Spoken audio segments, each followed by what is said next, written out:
By the time you go to sleep tonight, you will have made roughly 35,000 decisions: what to eat, who to trust, what to buy. Most of these follow patterns preloaded into the brain long before this morning. You have likely been in an argument where, even after being presented with clear evidence, you still refuse to change your mind. Or perhaps you found yourself buying something you didn't need, unable to explain the impulse. These reactions are generated by an ancient system running quietly underneath the conscious mind.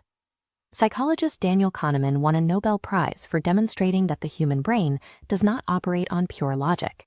It runs on shortcuts. The brain receives millions of sensory and social signals every second. Processing all of them with perfect accuracy would require more energy than the body can provide. To prevent a total system crash, the brain filters information.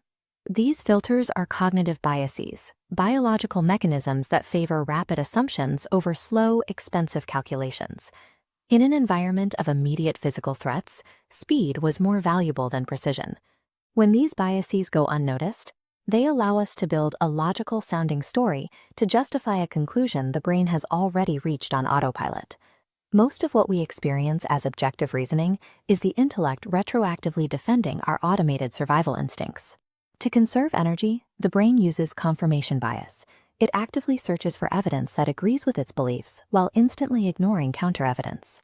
Through the availability heuristic, the brain mistakes emotional vividness for statistical probability. This causes us to fear rare, dramatic events while ignoring common, quiet dangers.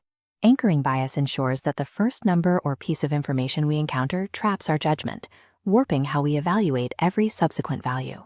Our grasp of risk and reality reflects the brain's priority for immediate familiarity over statistical fact.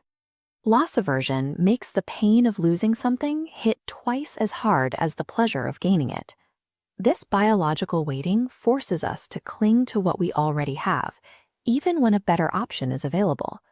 This drives status quo bias. The brain prefers a familiar situation, even a failing one, because inaction feels safer than the uncertainty of change.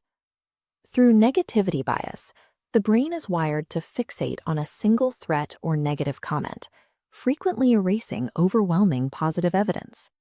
What we call playing it safe in our careers or relationships is often an ancient version of fear sabotaging our potential. When we are uncertain, social proof leads us to copy the crowd.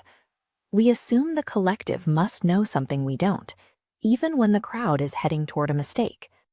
In-group bias causes us to forgive members of our own tribe while harshly judging outsiders. This process prioritizes defending an identity over evaluating an idea. The halo effect allows a single trait, like charm or attractiveness, to convince us a person is competent and trustworthy, even without expertise. Overconfidence bias creates the delusion that we are above-average judges of reality. This trait evolved to force action in uncertain environments where hesitation was lethal. Our social connections and personal convictions are frequently supported by these automated shortcuts rather than objective truth. These biases collaborate in milliseconds. Imagine meeting a charismatic stranger who offers a business opportunity. The halo effect generates instant trust. Social proof reinforces that trust if others seem interested. Finally, overconfidence validates your gut feeling about the deal. This machinery does not care if the investment is sound. It only ensures the decision feels fast and socially comfortable. Intelligence does not provide immunity to these patterns. High intellect is often used to build more complex justifications for biased conclusions. Managing these shortcuts requires external systems. The PA framework creates checkpoints, like seeking friction from dissenting forces and checking base rates before making irreversible choices. Questioning the source of your certainty creates a gap between impulse and action. Stepping out of the automated mind is uncomfortable, but it is the only way to experience genuine, deliberate human choice.